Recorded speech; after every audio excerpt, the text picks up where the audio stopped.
Magandang araw po sa ating lahat. Ganito ba ang nakikita nyo sa inyong GCash app?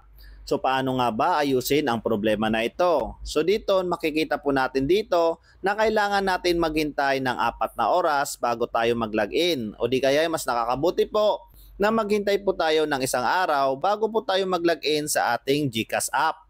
And then, panoorin nyo po ang video na ito. So, ilalagay ko po sa taas kung paano po tayo mag-troubleshooting sa ating GCash app. Mas nakakabuti po yan para po tayo po ay makalagin sa ating GCash app. And then, ituturo ko sa inyo kung paano mag-unregister phone sa ating mga GCash app para po sa mga device na ating ginagamit at kung kailangan nyo po mag-login ng ibang GCash account sa inyong device na ginagamit. So, yan, panoorin nyo po ang video na ito. Kapag nabuksan nyo na po ang iyong GCash app, so ito po yung gagawin po ninyo, pipindutin nyo po itong profile.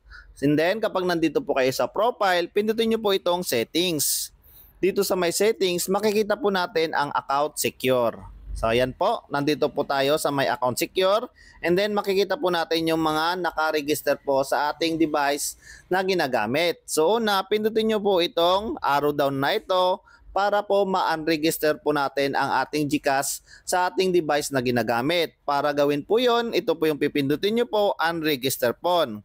So ayan, kapag agree naman po kayo na gusto nyong i-unregister ang GCash account nyo po sa inyong device na ginagamit, mas pipindutin nyo po itong yes, unregister phone para po ma-unregister na po ang iyong GCash na ginagamit. Scan nyo po ang inyong mga mukha para po patunay na kayo po ang may-ari ng inyong GCash account. Pag okay na po at na-scan nyo na po ang inyong mukha, ito po yung lalabas sa account secure. So ayan, you have unregistered this phone. And then, kailangan nyo na pong mag-login sa inyong GCash account na gusto nyong i-login sa inyong device na ginagamit. So ganun lang po. Sana po nakatulong ang video na ito.